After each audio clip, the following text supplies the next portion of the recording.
आपसे प्रार्थना करते हैं आज की सुबह हमें से हर एक जन से आप बातचीत कीजिए। In Jesus' name we pray. यीशु मसीह के नाम से प्रार्थना मांग लेते हैं। Okay, so today's topic is questioning God's goodness. और आज का जो विषय है परमेश्वर की भलाई पे प्रश्न उठाना। Questioning God's goodness. परमेश्वर की भलाई के विरोध में प्रश्न करना।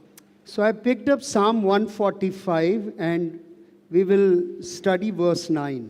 वचन संहिता 145 उसके 9 वचन को मैंने चुना है। If you look at Psalm 145 today, a lot of songs which we sang was related to the goodness of God, the greatness of God. And this Psalm 145, the main theme of this psalm is which talks about both the goodness and the greatness of God. और हमने आज भी जो गाए वो परमेश्वर की भलाई की उनकी महानता के गीत गाए और भजन संहिता 145 भी परमेश्वर पिता की भलाई के विषय में और उनकी महानता को ही प्रदर्शित करता है। So before we look at verse 9, let's read from verses 1 through 8. तो इससे पहले कि हम 9वें वचन में पहुंचे हम 1 से लेकर 8 तक पढ़ेंगे। We'll read in NKJV version only. Let's read together. A praise of David. I will extol you, my God, O King, and I will bless your name forever and ever. स्तुति दाऊद का भजन। हे मेरे परमेश्वर, हे राजा, मैं तुझे सराहूंगा और तेरे नाम को सदा सर्वदा धन्य कहता रहूंगा। Verse 2. Every day I will bless Come on, you. everybody has to read this. It is not just for me, it is for you as well. So read it together. Every day I will bless you and I will praise your name forever and ever. प्रतिदिन मैं तुझको धन्य कहा करूंगा और तेरे नाम की स्तुति सदा सर्वदा करता रहूंगा। Verse 3.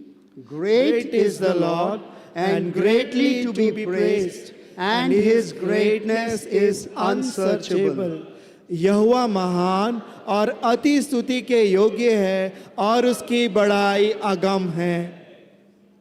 Verse 4. One generation shall praise your works to another and shall declare your mighty acts. तेरे कामों की प्रशंसा और तेरे पराक्रम के कामों का वर्णन पीढ़ी पीढ़ी होता चला जाएगा। Verse 5. I will meditate on the glorious splendor of your majesty and on your wondrous works. मैं तेरे ऐश्वर्य की महिमा के प्रताप पर और तेरे भांति भांति के आश्चर्य कर्मों पर ध्यान करूंगा। Verse 6. Men shall speak of the might of your awesome acts, and I will declare your greatness. लोग तेरे भयानक कामों की शक्ति की चर्चा करेंगे और मैं तेरे बड़े बड़े कामों का वर्णन करूंगा। Verse 7. They shall utter the memory of your great goodness and shall sing of your righteousness. लोग तेरी बड़ी भलाई का स्मरण करके उसकी चर्चा करेंगे और तेरे धर्म का जय जयकार करेंगे। Verse 8. The Lord is gracious and full of compassion, slow to anger and great in mercy. यहोवा अनुग्रहकारी और दयालु, विलंब से क्रोध करने वाला और अति करुणामय है। Verse 9. The Lord is good to all, and his tender mercies are over all his works. यहोवा सबों के लिए भला है और उसकी दया उसकी सारी सृष्टि पर है। आमेन। Hallelujah. Hallelujah. Hallelujah. Sunday school can go. Sorry, I simply forgot. Sunday school can go for Sunday school के बच्चे जा सकते हैं संडे स्कूल के लिए teachers. Okay, so we are looking at this topic of questioning God's goodness. तो इस विषय को हम देख रहे हैं परमेश्वर की भलाई के प्रश्न उठाना। Questioning God's goodness. परमेश्वर की भलाई पे सवाल करना। There is this story of an actual happening which happened during the closing hours of World War II. और ये एक सच्ची घटना है जो कि द्वितीय विश्व युद्ध जब खत्म होने पर था उसके अंतिम समय में ये बात हुई। The truce was signed and the war was over. वहाँ पे शांति का समझौता हो चुका था और युद्ध समाप्त हो चुका था. And the troops, they were celebrating and rejoicing. And yet it would take a couple of hours before the final ceasefire order would go to the front line, you know. It was announced, but till the news goes to the front line, there was 1 or 2 hours left. तो वहाँ पे जितने सैनिक थे वो तो आनंद मना रहे थे, खुशियाँ मना रहे थे, लेकिन कुछ चंद घंटों का समय था, लगभग 2 घंटे लग सकते थे कि जो घोषणा हुई और घोषणा का समाचार जो अंतिम जो सामने जो युद्ध कर रहे लोग उन तक ये समाचार पहुंचे. Remember, it's almost like 70 years, 75 years back. And so the technology was not that great like today. And those days it was difficult to reach the front line. Well- Okay, so in the closing hour of World War II, suddenly, out of nowhere, a stray mortar shell was headed toward a group of young soldiers. तो यहाँ पे आज के समय में तो वो जल्दी से सूचना पहुंच सकती है, लेकिन 70-75 साल पहले इतनी तेजी से सूचना नहीं पहुंच सकती थी. तो ऐसे ही हुआ कि युद्ध होने मतलब समाप्त हो चुका था, लेकिन कुछ ही घंटे बाकी थे. तभी ऐसा हुआ कि एक जो समूह था सैनिकों का, उस पर एक मोटार शेल मतलब एक बम उनके तरफ आने लगा, उनके ऊपर फेंक दिया गया. And so one of the soldiers, he looked down in horror because his flesh was apart and the blood was simply flowing out of his body. और यहाँ पे एक जो सैनिक था बहुत ज़्यादा आश्चर्यचकित हो गए जब उन्होंने अपने शरीर को देखा कि नीचे का हिस्सा पूरा बम के कारण पूरा छिन्न भिन्न हो गया था और अपने पूरे शरीर से वो लहू बहता हुआ देख रहे थे. The blood was flowing freely because the skin was completely apart, and that soldier, young soldier, died. और फिर ऐसा हुआ कि वो पूरा उनका लहू इतना ज़्यादा बह गया था क्योंकि उनका पूरा पैर वहाँ से पूरा चमड़ी निकल गई थी. तो और ऐसा हुआ वो जो जवान जो सैनिक था उसकी मृत्यु हो गई. Remember, the ceasefire is already announced, yet this soldier died. When events like this happen in somebody's life, we always question God's goodness. When everything is good, we all praise God. But when out of nowhere a tragedy strikes, and that's the time we all question God's goodness. So that's why today's topic is questioning God's goodness. So that when you understand this topic today, you will be able to encourage all those people who are either discouraged or they have backslided because of events like this or some tragedy or some losses or some death in the family. तो यहाँ पे इस बात की कल्पना कीजिए, शांति का समझौता हो चुका था, युद्ध समाप्त हो गया था, लेकिन तब भी उस जवान की मृत्यु हो गई. तो यहाँ पे एक फिर एक प्रश्न आता है, फिर परमेश्वर की भलाई फिर कहाँ रही? वैसे हमारे जीवनों में भी होता है, जब सब चीज़ अच्छा होता रहता है प्रभु का हम धन्यवाद करते रहते हैं, लेकिन अचानक से कहीं हमारे जीवन में कुछ हादसा हो जाता है, कुछ बुरा हो जाता है, तब फिर हम अपने जीवन में परमेश्वर से ही सवाल करने लगते हैं कि परमेश्वर पिता आपकी भलाई कहाँ रही? तो इस संदेश को सुनने के बाद मैं जानता हूँ कि ये आपके जीवन में काम करेगा कि जो लोग निराशा में हैं, जो प्रभु के मार्ग से पीछे हट गए हैं, उनको आप उत्साहित करने पाएंगे. Ceasefire is already announced, and yet this young soldier had to die. A young soldier. Believers also many times question God's goodness. There was a great evangelist, his name was Charles Templeton. Charles Templeton. He was an evangelist from the year 1951 till the year 1955. He was a very great evangelist and he had a very powerful ministry. Imagine it is 1951, 75 years, 74 years back. He used to preach to 70,000, 50,000 crowds those days. Very good evangelist, very powerful evangelist, very good preacher. He used to speak to large crowds. He went to many places and spoke the word of God, shared the good news of Jesus Christ with thousands and thousands. तो यहाँ पे हम देखते हैं शांति की घोषणा हो चुकी थी, लेकिन फिर भी उस जवान सैनिक की मृत्यु हो गई। तो वैसे ही फिर प्रश्न उठता है परमेश्वर की भलाई का, और विश्वासी लोग भी परमेश्वर की भलाई के लिए वो प्रश्न करते हैं कि क्या परमेश्वर की भलाई कहाँ रही। तो आपको एक व्यक्ति के बारे में बताना चाहता हूँ जो कि बहुत अच्छे इवेंजलिस्ट थे, जिनका नाम था चार्ल्स टेम्पल्टन, जो कि 1951 से 1955 तक जिन्होंने सेवकाई की थी। और वो बड़ी बड़ी सभाओं का 70,000 की सभा को 50,000 ऐसे लोगों के बीच में विभिन्न स्थानों में जाकर उन्होंने प्रभु के सुसमाचार का उन्होंने प्रचार किया। In 1958, he walked away, he backslided, he denied, he rejected Jesus Christ. Imagine an evangelist who has spoken to so many thousands and thousands, he walked away from God. 1958 में लेकिन ऐसा हुआ, यही व्यक्ति जिन्होंने हजारों हजार लोगों को सुसमाचार सुनाया था, वो प्रभु के मार्ग से पीछे हट गए, प्रभु यीशु मसीह का इनकार कर दिया और इस मार्ग को उन्होंने छोड़ दिया। He became a commentator, he went to BBC, he became the head of BBC, and he was a Canadian. He became agnostic. Who is an agnostic? Agnostic is a person who is very skeptical about God. He's not an atheist, but he's a person who is skeptical about God. He doubts or she doubts God. So he became agnostic. And then after some time, he became completely atheist. An evangelist speaking to thousands of people, gradually backslided and denied Jesus Christ. Yes, please. और फिर वो एक commentator बन गए।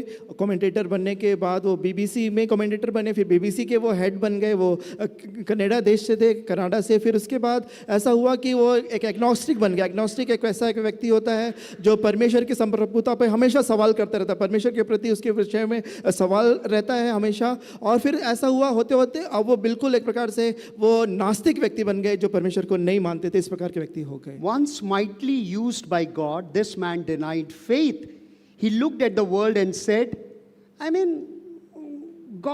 if God is Father, why there are so many deaths? Why there is so much of destruction? Why there are so many wars? If He's a Father, if we call Him Heavenly Father, if He's the Father of entire universe, He is so indifferent to mankind. He is so indifferent to universe. Yes, please. फिर उन्होंने जो हजारों लोगों को जिन्होंने प्रचार किया था, अब वो ये ऐसा कहने लगे कि परमेश्वर की भलाई अब कहाँ रही। उन्होंने विश्वास का इनकार किया, कहा परमेश्वर यदि अपने आप को पिता कहते हैं, वो इस जगत के संसार के पिता, पूरे ब्रह्मांड के यदि पिता हैं, तो इतनी बीमारियां या इतने लोगों की मृत्यु या इतना बुरा क्यों होता है इस संसार में, वो प्रश्न करने लगे। So this man questioned, after preaching to thousands and thousands, is God really good? We read this verse in put that verse again on the screen, Psalm 145 verse 9. So he is questioning, is God really good? This man could not reconcile with what he observed and what scriptures tell or claim. There was a lot of difference. And so he doubted God, and in fact he became atheist. इसी कारण इस व्यक्ति ने, जिन्होंने हजारों को प्रचार किया और अब वो ऐसा कहने लग गए थे कि परमेश्वर की भलाई कहाँ है, जैसे भजन संहिता 145:9 कहता है। तो क्योंकि उनके जीवन में उन्होंने ये पाया कि जो कुछ संसार में हो रहा है, जिन बातों को वो देख रहे हैं और जो वचन में लिखा है, उन दोनों का मिलान वो नहीं कर पा रहे थे। There was a philosopher called John Stuart Mills. He said like this: if God is able to prevent evil and He does not, then He is not a good God. I will repeat this. He's a philosopher. That's why we should never study philosophy. You know, this country, Greece, once upon a time was famous for philosophers. And it's not a good subject to study. Somehow I feel like that. So this philosopher says, if God is able to prevent evil and He does not do that, He is not good. तो एक दार्शनिक थे जिनका नाम Charles Stuart mills था। उन्होंने ऐसा कथन कहा कि यदि परमेश्वर बुराई को रोक सकते हैं और वो बुराई को रोकते नहीं हैं, तो फिर वो अच्छे परमेश्वर नहीं हो सकते हैं। Able to prevent, अगर बुराई को उसमें रोक सकते हैं, काबिलियत है बुराई को रोकने के लिए और वो नहीं रोकता है, तो वो अच्छा खुदा नहीं है। He also said, if God could prevent evil and cannot, then He is not an almighty. good. यदि परमेश्वर के पास ये क्षमता है कि वो हर एक दुष्टता को रोक सकते हैं, लेकिन दुष्टता होने से यदि वो रोकते नहीं हैं, तो फिर वो सबसे सर्वशक्तिमान परमेश्वर नहीं है। So, some of these questions, they haunt humanity. They also haunt many believers, especially when tragedy strikes. Is God really good? It's very nice to sing, songs like God is good all the time, He's merciful, He's loving, this, that. We speak all these words many times. But is God really good? There are questions like this, especially to those people, those believers who have some sort of tragedy in their lives. Yes, please. इसका मैं कहता हूँ दर्शन शास्त्र हमको अध्ययन नहीं करना चाहिए, ये अच्छा विषय नहीं है। मैं व्यक्तिगत तौर पे पास्टर जी समझते हैं। इस कारण यहाँ पे हमेशा ये जो प्रश्न आता है कि मनुष्य जाति को, यहाँ तक कि विश्वासियों को ये प्रश्न आता है कि क्या परमेश्वर सच में भले हैं, और इस प्रकार से ये प्रश्न मनुष्य के जीवन में आते हैं। This offering song was really good, But the question is, why do we say God is good? Anybody? हम ये सवाल है क्यों हम कहते हैं परमेश्वर भले हैं, उसका कारण आप में से कोई आपको बताएं? कैसे पता है खुदा अच्छा है? कोई? एनीबॉडी? हैं? Safe, सुरक्षा दी। हैं? स्लो इन एंगर, क्रोध में धीमा। एनीबॉडी? ही प्रोवाइड्स। आपको कैसे पता चला? सबसे पहले कैसे पता चला, बताइए।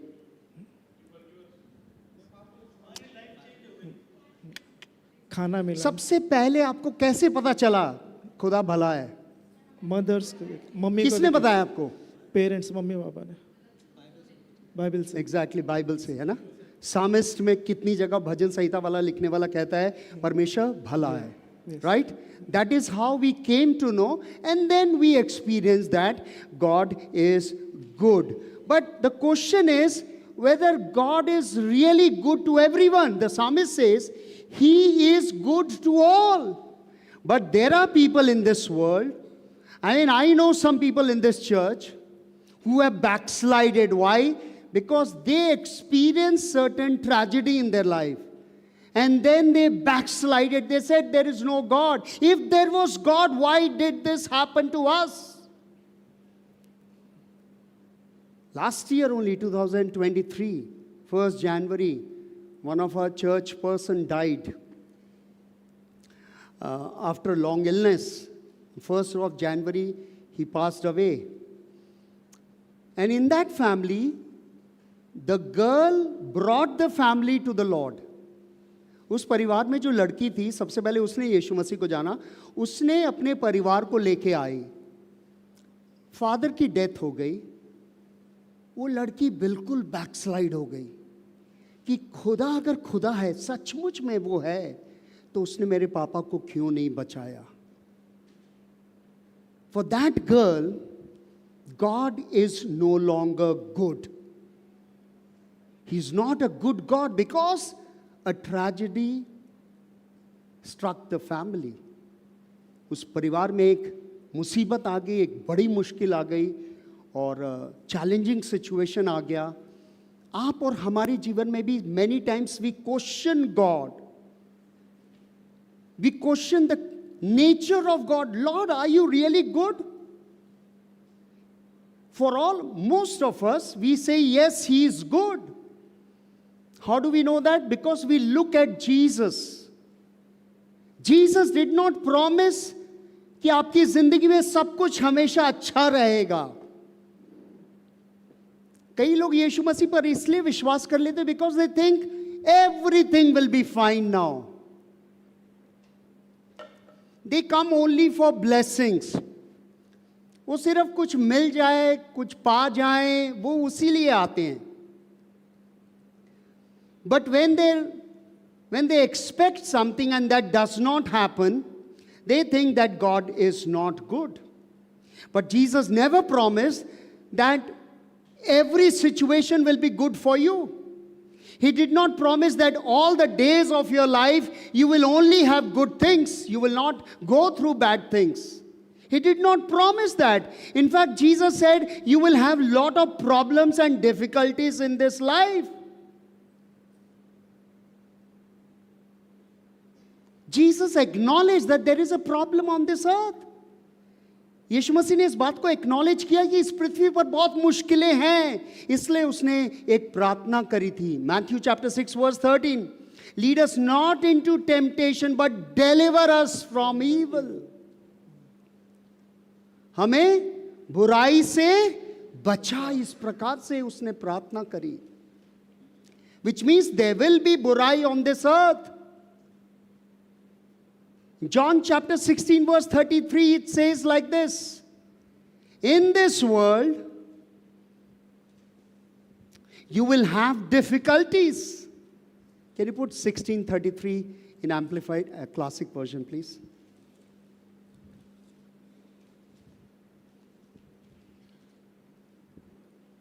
John chapter 16 verse 33. Let's read this. I have told you these things so that in me, that is Jesus is saying in me, you may have perfect peace and confidence. In the world, you have tribulation, trials, and distress, and frustration. And be of good cheer. Take courage, be confident, certain, undaunted, means don't get discouraged. For I have overcome the world. I have deprived it of power to harm you and have conquered it for you. Now, if you look at, in this world, you will have tribulation, you will have trials, you will have distress, you will have frustrations. इस जीवन में अगर आप ये सोच रहे हैं आपने यीशु मसीह को एक्सेप्ट कर लिया है, इसलिए आपको मुश्किलें ना आए, आपके जीवन में परीक्षाएं ना आए, आपका जीवन बिल्कुल सुखी रहे, कोई दुख आपको ना आए, सब कुछ आराम से चलता रहे, तो आप धोखे में हैं। क्योंकि यीशु मसीह ने खुद कहा इस संसार में मुश्किलें आएंगी। क्या हम मुश्किलों में ये कह सकते हैं Lord you are good all the time?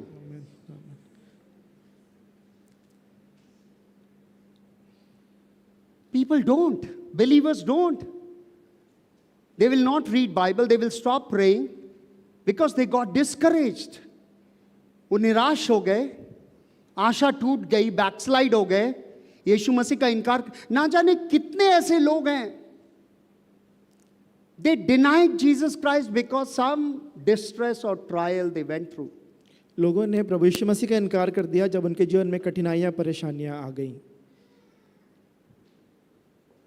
इसी को एम्पलीफाइड में लगाना, इसी को सेम वर्स को। There is one more word added here besides tribulation, trials and distress and frustration. There is one more word here, suffering. It says in the world you have tribulation and distress and sufferings. अगर आपने यीशु मसीह को इसलिए ग्रहण किया कि आपको कोई दुख ना उठाना पड़े, तो आपकी उम्मीदों पर पानी फिरेगा, क्योंकि आप ये सोच रहे कि आपको कभी दुख नहीं होगा। पॉल की जिंदगी को अगर आप देखेंगे 2 कोरिन्थियंस चैप्टर 11 में पूरा उसका कितने उसने मुश्किलें सही सब कुछ लिखा हुआ है, फिर भी उसने यीशु मसीह का इनकार नहीं किया। Still he did not deny Jesus, still he did not backslide.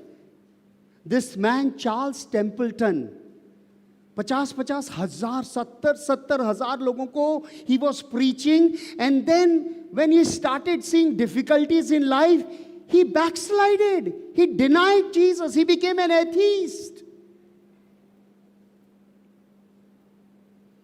There are going to be troubles.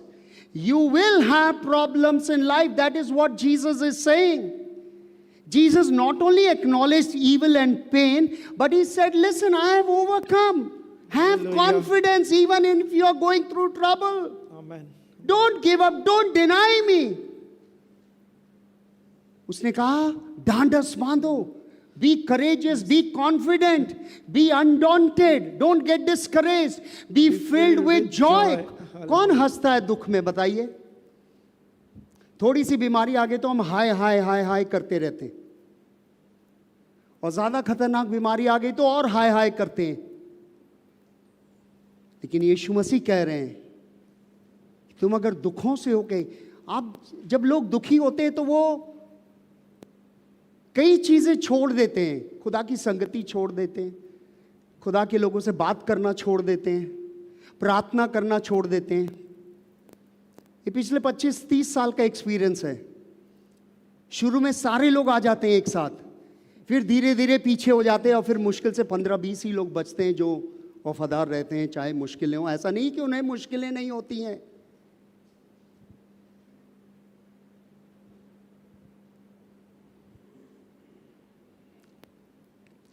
एक बार यीशु मसीह मार्क चैप्टर 4 में लिखा है कि वो ही was crossing that sea of Galilee और सो रहे थे और सडनली तूफान आ गया।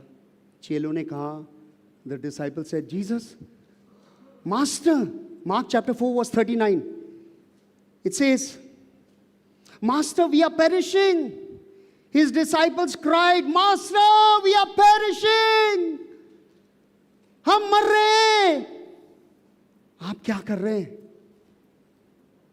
Bible says Jesus said, peace be still. Amen. अगर ये वर्स क्लासिक वर्जन में पढ़ेंगे, मार्क चैप्टर 4 वर्स 39, इसी को क्लासिक वर्जन में पढ़ते हैं।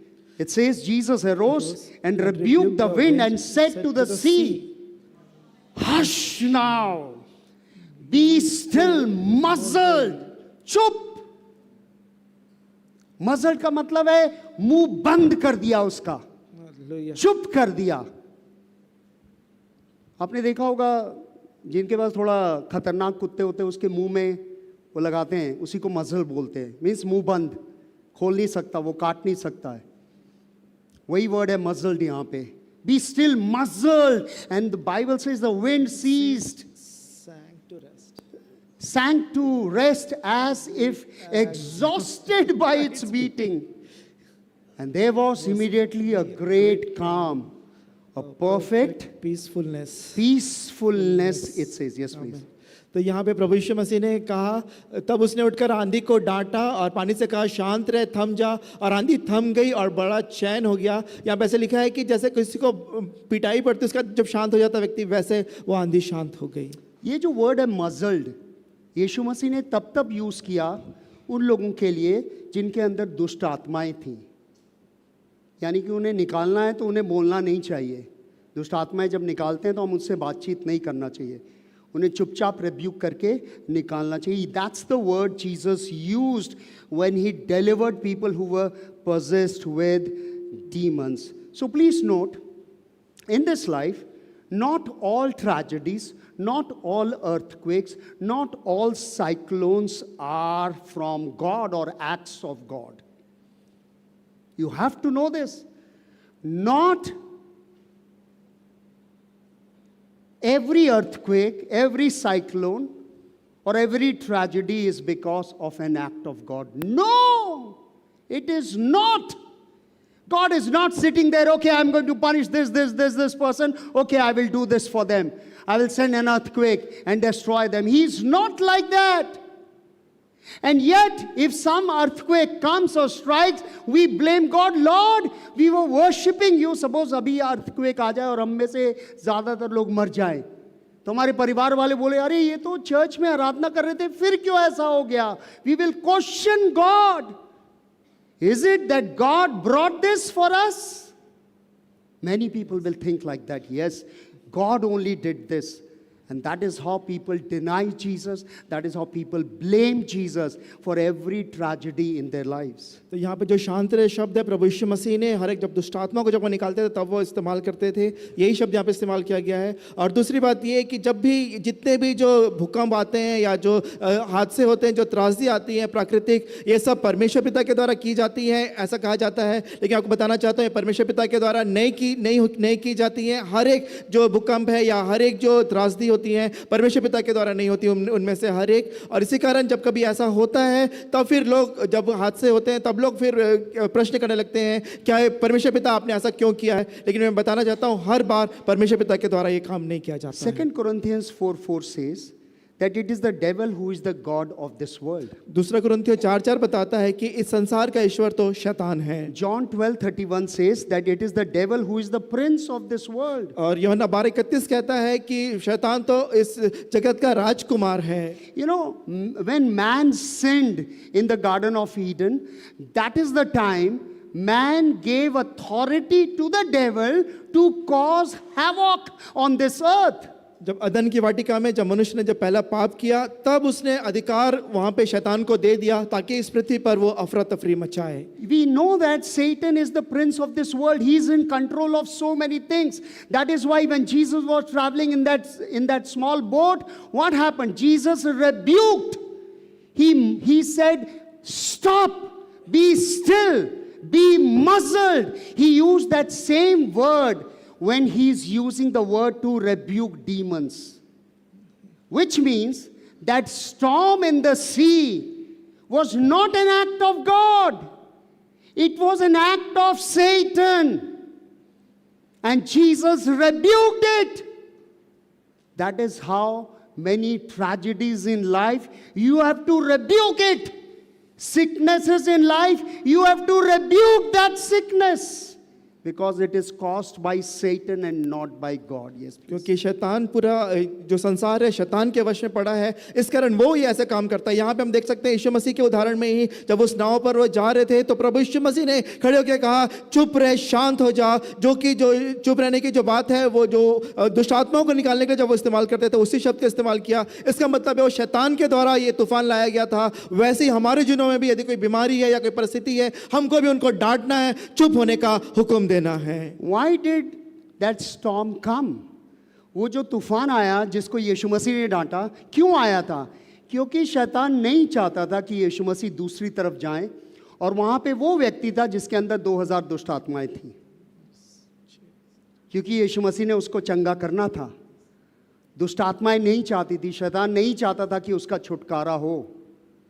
लेकिन यीशु मसीह ने तूफान को डांटा और वो दूसरी तरफ गए, और ये व्यक्ति कई सालों से जो पीड़ित था, he was delivered, it says. Hallelujah. Amen. In Mark chapter 5 verse 15 says, the man was totally changed, it says. He was totally changed. जिसके अंदर 2000 दुष्ट आत्माएं थी, वो बिल्कुल ठीक होकर वहां पे बैठा हुआ. Hallelujah. Hallelujah. Hallelujah. So we have to, remember that sicknesses and diseases, it's not from God. क्या आपके बच्चे ने कुछ बदमाशी करी तो आप उसको बीमारी दे देते हैं क्या? कि चलो तुम्हें बीमारी दे के तुम्हें सुधारते हैं. We don't do that. When we don't do that, why will He do that? अगर हमारे बच्चे हमसे रोटी मांगते हैं तो क्या हम उन्हें पत्थर देते हैं? नहीं देते हैं. अगर हम ऐसा नहीं करते तो why will our heavenly Father do that? Matthew chapter 7 talks about that. So when tragedy comes, why do we blame God and say God is not good? Why did this happen to me or in my family? Why did I lose job? Why I lost this business? Why me only? इसी कारण हमारे जीवन जब कठिनाइयाँ परेशानियाँ आती है तो हम क्यों ये सवाल करने लगते हैं कि परमेश्वर पिता मेरे साथ ऐसा क्यों, मेरे परिवार के साथ ऐसा क्यों मेरी नौकरी चली गई, ये मेरे साथ ऐसा क्यों हो रहा है? क्या हम परमेश्वर से ये सवाल करते हैं? That man Charles Templeton and that philosopher John Stuart Mill, they asked, why is God doing this? आप क्या सोचते हैं यूक्रेन और रशिया में जो युद्ध चल रहा है ये खुदा करा रहा है? आप क्या सोचते हैं इजराइल और हिजबुल्लाह में और हमास में जो युद्ध हो रहा है ये खुदा करा रहा है क्या?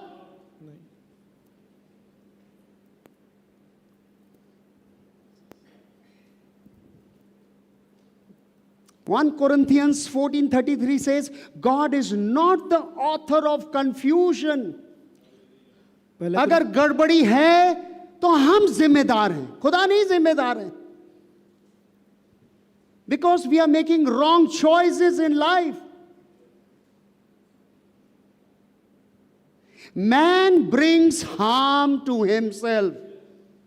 Man hurts himself when he rebels against God, when he ignores the ways and the word of God, when he violates the commands and the precepts of God.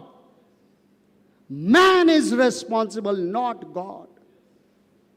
He's always good. That's what verse 145 verse 9 says, that he is good to all. Amen. Hallelujah.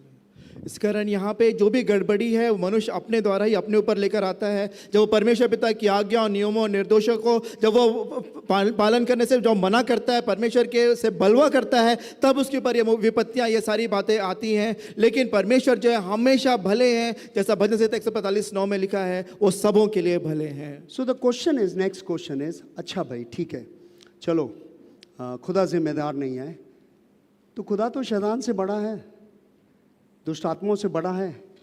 Why doesn't he annihilate all the demons and Satans once for all? Why not? He is able. उसके पास शक्ति है, उसके पास ताकत है. He can remove all the temptations. क्यों आते हैं temptations हमारी जिंदगी में? He can remove it. He can annihilate the devil. He can destroy the demons. Why he is not doing that?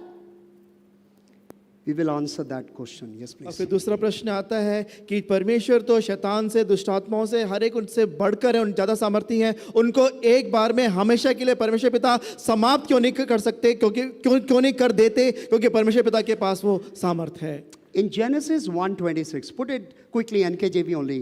It says, God created man in his image. It says, God created man in his image.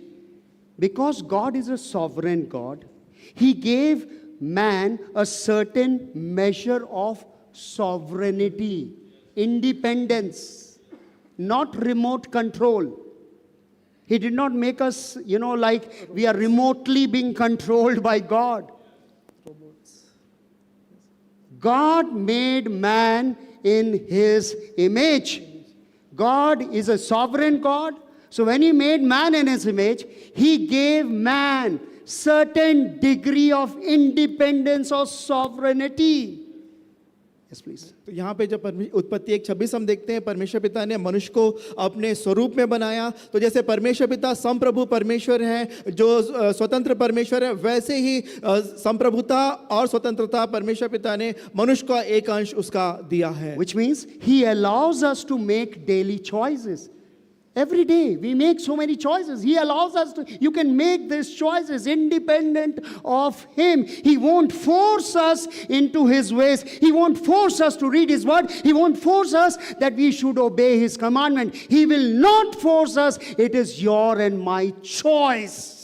जिसके कारण परमेश्वर पिता ने हमको चुनाव करने की क्षमता दी है. हम चुनाव कर सकते हैं. परमेश्वर के बिना ही वो कभी आपको वचन पढ़ने के लिए बाध्य नहीं करेंगे, वहाँ पे वो बल नहीं लगाएंगे प्रार्थना करने के लिए, उनकी बातों में बने रहने के लिए. इसी कारण यहाँ पे हम ये देखते हैं परमेश्वर पिता ने हमको चुनने की क्षमता सबको दी He है. gives us the freedom of choice. उन्होंने हमको ये स्वतंत्रता दी है कि हम कुछ भी चुनाव कर सकते हैं. And because we have the freedom of choice, we make choices that bring hurt, heartaches and tragedy to our own lives. और कई बार इसी कारण ऐसे चुनाव करने के कारण हम चोटिल होते हैं, हमारे हृदय टूट जाते हैं और हमारे जीवन में हादसे होते हैं. मेरी जब ये आंख खराब हुई तो मैं तो पढ़ रहा हूँ, आपका वचन ही पढ़ रहा हूँ, बाइबल स्टडी पढ़ रहा हूँ, तो मेरी आंखें क्यों खराब हुई? मुझे जवाब क्या मिला डॉक्टर से? ये आपकी निजी लापरवाही है. And that is right. Because जिस डॉक्टर ने मुझे बोला था 2018 में आपने इसको रेगुलरली चेकअप कराना है, मैं 6 साल तक गया ही नहीं. I cannot blame God.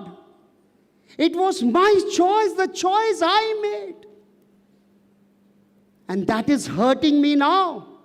I cannot blame God. God, how could you not stop me? It's unfair to blame God on our own choices we are making every day. We cannot blame God. मैंने उस दिन एक word बोला था, power of sacrifice. जितना बड़ा sacrifice होगा उतना बड़ा आशीष होगी. लेकिन 90% लोगों को कोई फर्क नहीं पड़ा. Because the choice they have made is ignore. Ignore करो word of God को. बस सुन लिया, उतने तक ही रहना है, चलना नहीं है. अगर आप नहीं चलेंगे, it is your choice, not mine. My duty is to tell you. Your duty is to accept it and obey it. जब खुदा ने जरमाया से बोला तुमने जाके इन लोगों को बताना है, उसने बोला ये लोग सुनेंगे नहीं. खुदा ने बोला मत सुनने दो, तुम्हारा काम है बोलना. वो नहीं सुनेंगे, मैं उनसे हिसाब किताब लूंगा। तुम नहीं बोलोगे तो तुमसे हिसाब किताब लूंगा। So if you are ignoring the word of God, यदि आप वचन का आप इनकार करें, नजरअंदाज कर रहे हैं, you are bringing hurt, heartaches, and tragedy to your own lives. And then you cannot blame God. God, how come this happened to me?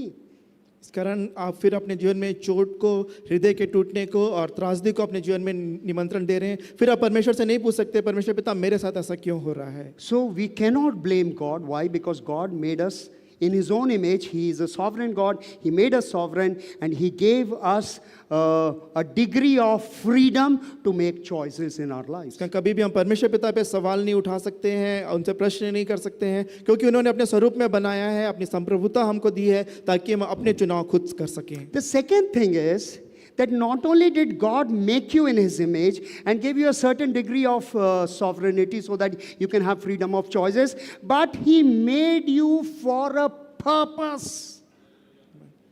He made you for a purpose. And that purpose is to be close to Him. आमीन।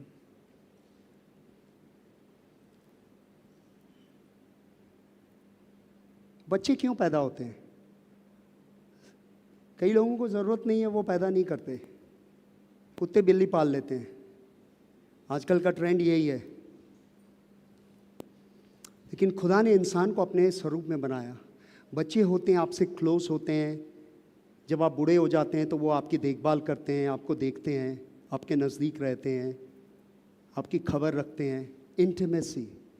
खुदा ने आपको और मुझको अपने नज़दीक रखने के लिए बनाया। यही पर्पस है आपका और मेरा।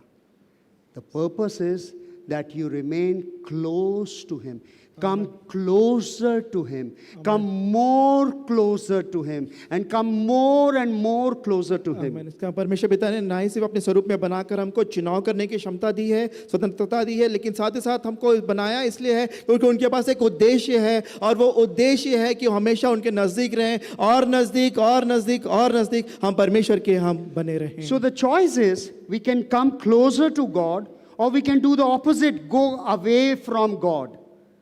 So when you make a choice of going away from God, you are going towards evil. When you are coming closer to God, you are becoming better, a good person.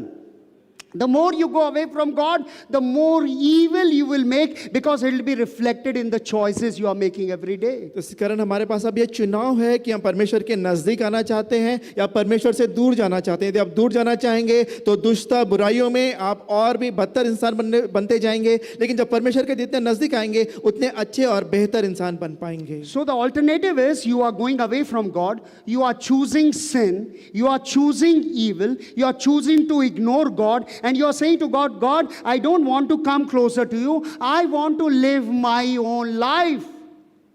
I want to live the way I want to live. So I will work out my own life by making my own choices.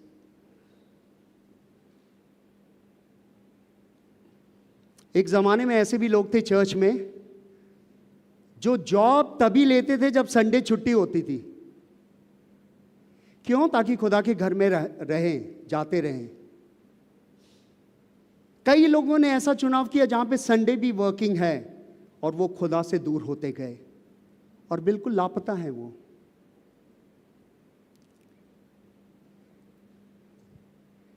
कई लोग जब job ढूंढते हैं, ये ढूंढते ही नहीं है कि वो आत्मिक रूप से बढ़ना है, तो राइट जगह चुने जहाँ पे अच्छी चर्च हो, जहाँ पे उनका अच्छा ग्रोथ हो, जहाँ पे वो अच्छी तरह से आत्मिक रूप से उन्नति कर सके।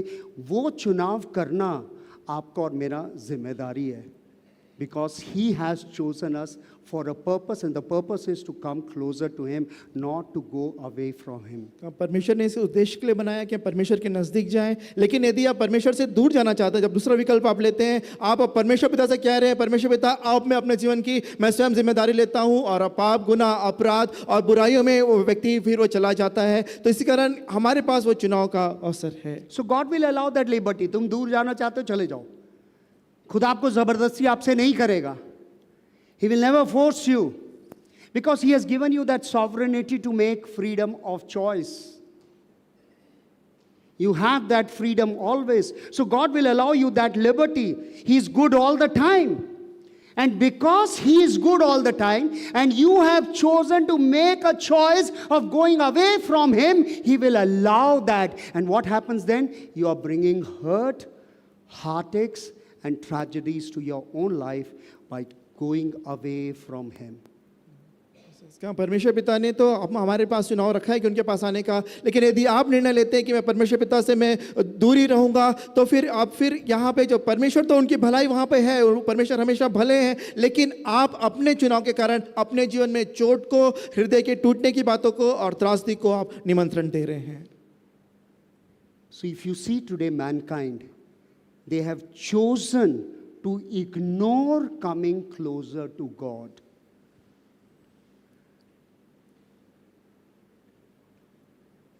अगर आपको शादी का न्योता दूंगा तो आप तुरंत आ जाएंगे, लेकिन प्रेयर का न्योता दूंगा तो नहीं आएंगे कई सारे लोग. फास्टिंग प्रेयर, फास्टिंग में तो और नहीं. हाँ, फास्टिंग में बुलाएंगे नहीं आएंगे, चुप हो जाएंगे, बोलेंगे मेरे पास टाइम नहीं है.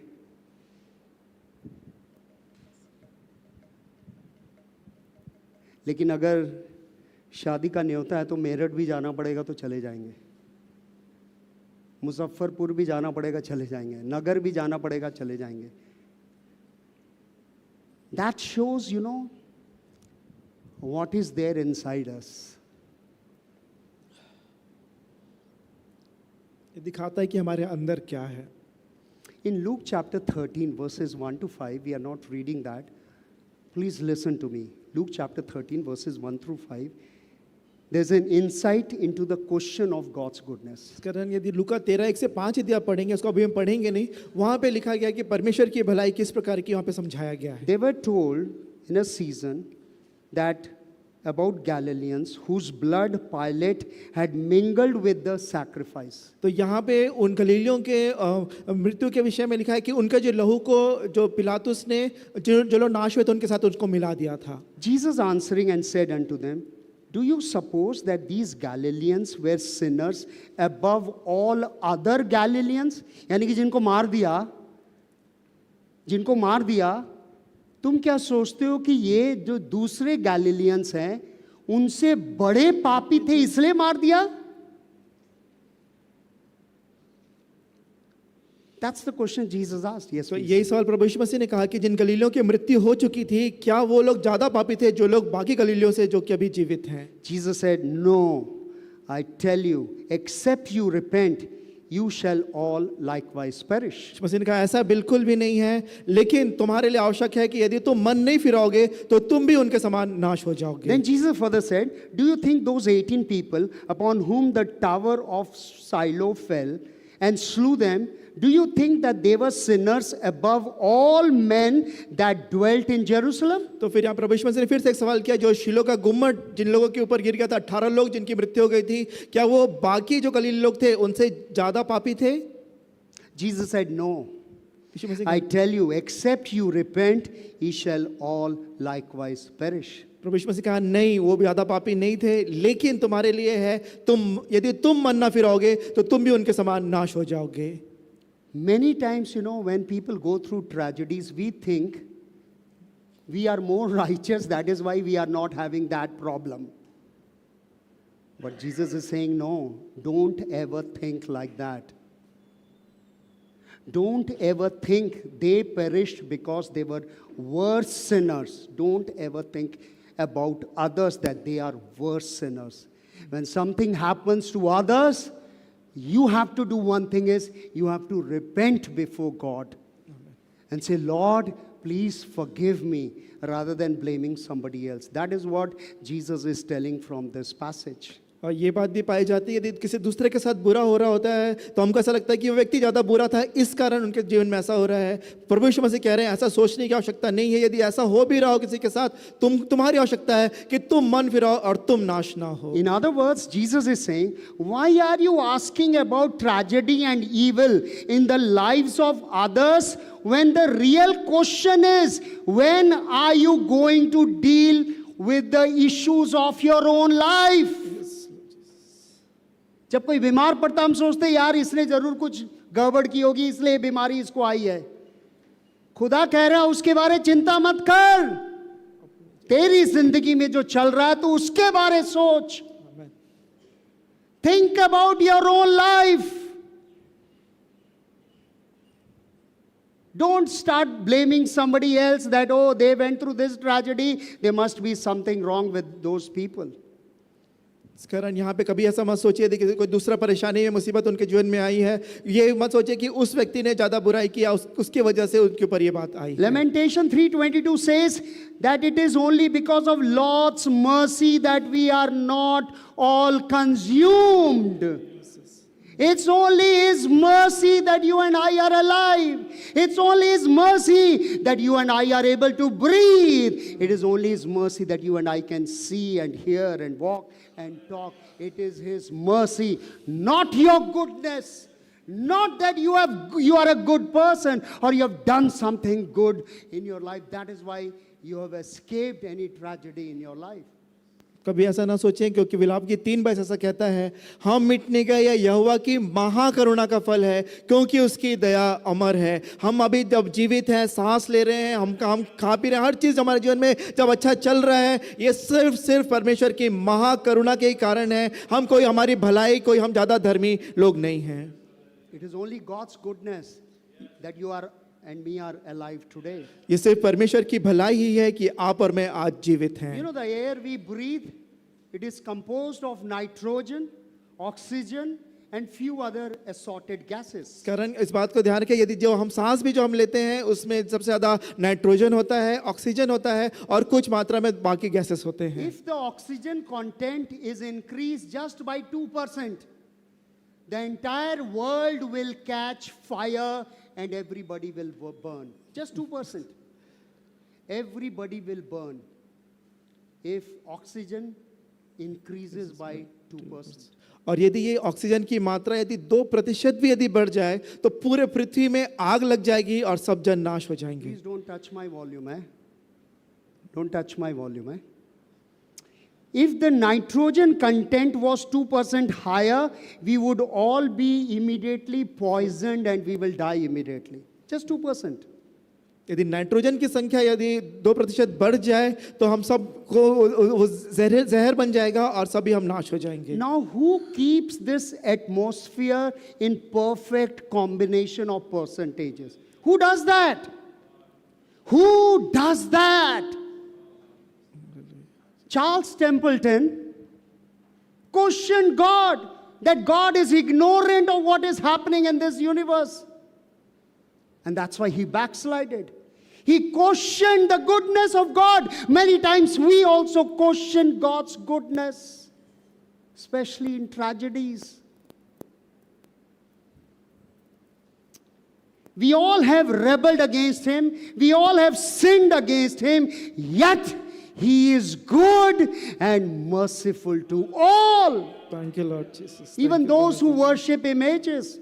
इस कारण यहाँ पे हमने इस बात को देखा, पूरे वातावरण का नियंत्रण संतुलन में कौन रखता है? कौन इसको सारे नाइट्रोजन को, ऑक्सीजन की मात्रा को सही मात्रा में रखता है? केवल परमेश्वर। इस कारण चार्ल्स टेम्पल्टन ने तो सवाल किया कि परमेश्वर पिता जब परवाह नहीं करते और इस बात की इस प्रकार की उन्होंने बातें की और प्रभु से पीछे हट गए, तो यहाँ पे हमारे लिए ये सवाल उठता है कि कैसे हम अभी तक जीवित हैं?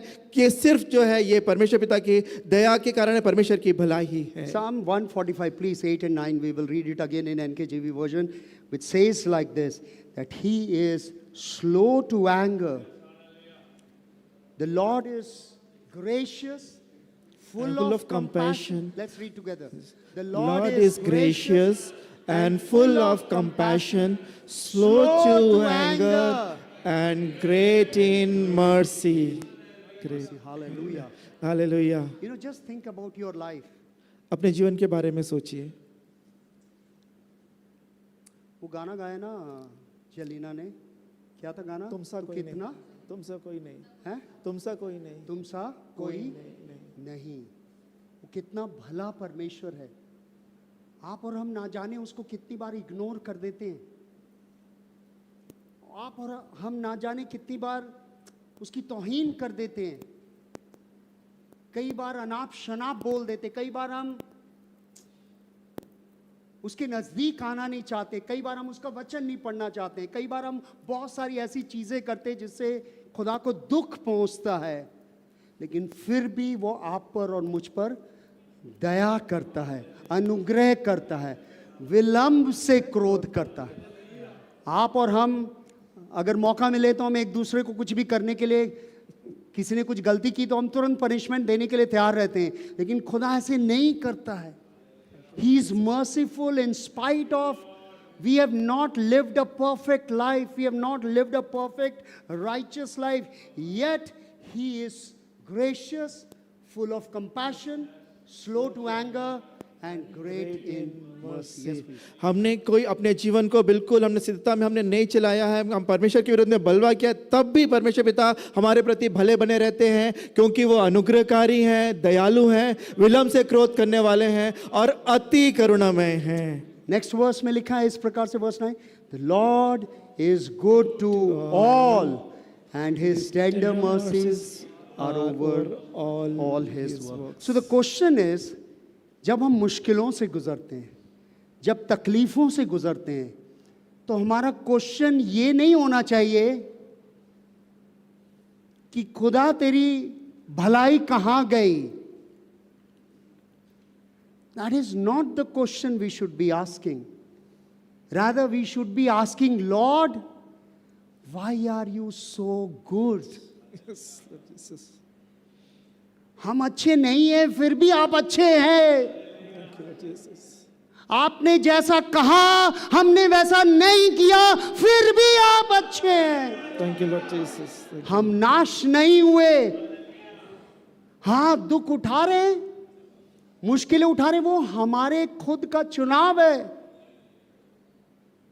जैसे आप अपने बच्चों को परेशानियां नहीं भेजते, खुदा भी हमें परेशानियां नहीं भेजता है। आपके और मेरे चुनाव हमारे ऊपर परेशानियों को लाते हैं। जब हम पाप करते हैं, जब हम इग्नोर करते हैं, जब हम खुदा से दूर हो जाते हैं, जब हम उससे डिस्टेंस बनाने लगते हैं, तो हमारे ऊपर मुसीबतें अपने आप आ जाती हैं।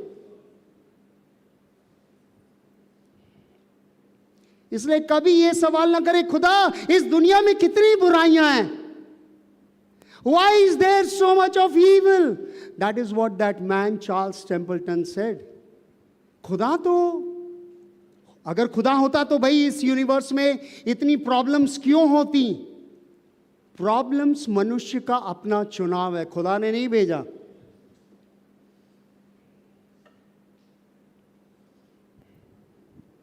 Close your eyes. आइए आंखों को बंद करेंगे। Question, in spite of whatever you may go through in your life, no matter what tragedies, no matter what sufferings, no matter what trials, no matter what tribulations or persecutions on this earth, Bible says, Jesus said, you will go through, but don't ever say to God, Lord, you are not good. We have to say, Lord, in spite of my bad choices, you are still good to me. Yes, Lord Jesus. Thank you. Yes, please. इसी कारण कभी भी हम ये सवाल ना करें परमेश्वर से, लेकिन इस बात को हम देखें जब प्रभु यीशु मसीह ने स्वयं कहा कि संसार में तुम्हें क्लेश होगा, परेशानियां, मुसीबतें आएंगी, तुमको दुख उठाना पड़ेगा। इन सब परिस्थितियों में हम परमेश्वर से कभी भी ये सवाल ना करें पर कि परमेश्वर पिता आपकी भलाई कहाँ रही, लेकिन ये जरूर से इस बात को ध्यान रखें कि परमेश्वर मैं कितना बुरा हूँ, मैंने आपके विरोध चला, इतने सारे मैंने गलत चुनाव किए, फिर भी आप मेरे प्रति भले बने हुए हैं। इस बात को हमेशा हम स्मरण रखें।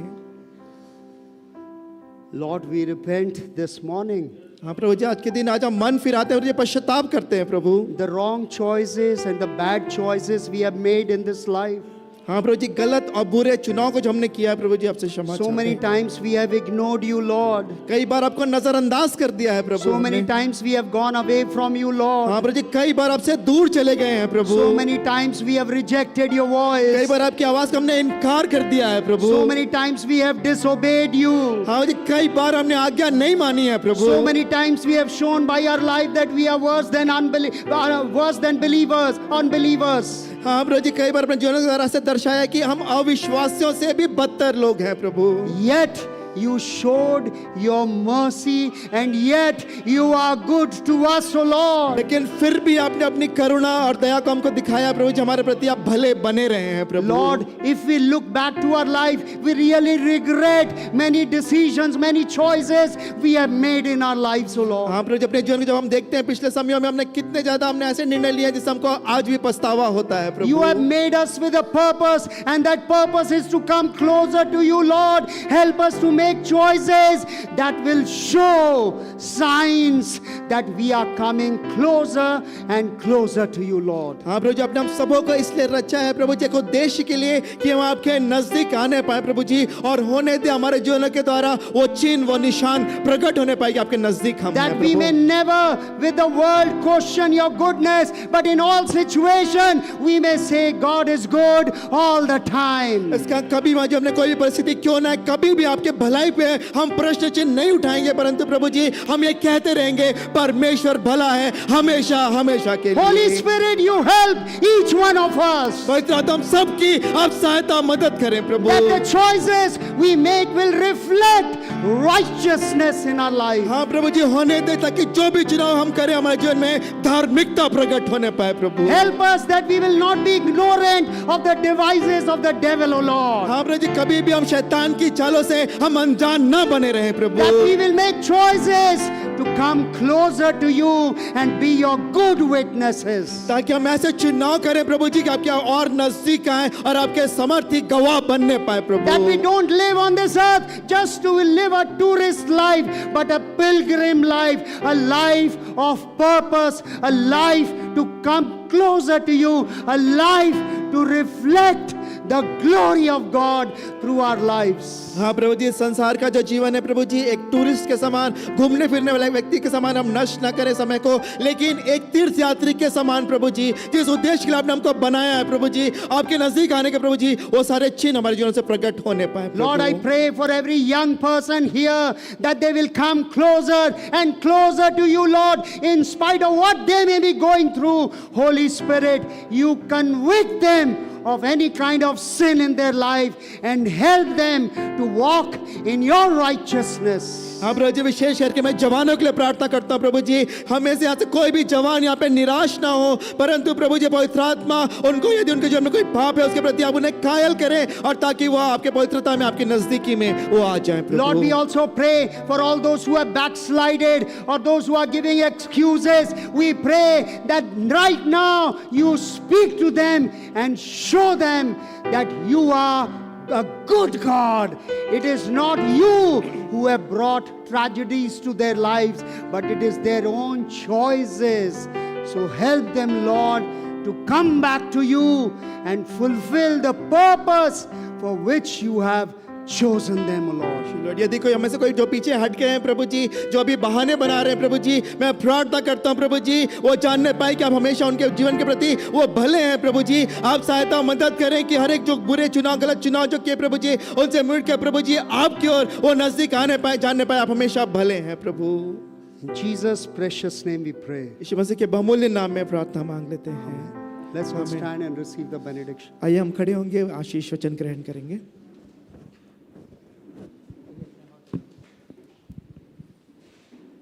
आइए अपने हाथों को स्वर्गीय स्थानों की ओर उठाएं और प्रभु की पवित्र आशीष को ग्रहण करें। और अब हमारे खुदावन यीशु मसीह का फजल, खुदा बाप की मोहब्बत और पाक रूह की रिफाकत और शिराकत तमाम ईमानदारों के साथ यहाँ मौजूद और जन, इनके घर और इनके घराने वालों के साथ अब से लेकर हमेशा तक होती रहे। आमीन। And now the grace of our Lord and Savior Jesus Christ, the love of our Heavenly Father, fellowship and communion of the Holy Spirit be with each one of us now and forevermore. Amen. Praise the Lord. God bless you. Please meet each other. Thank you.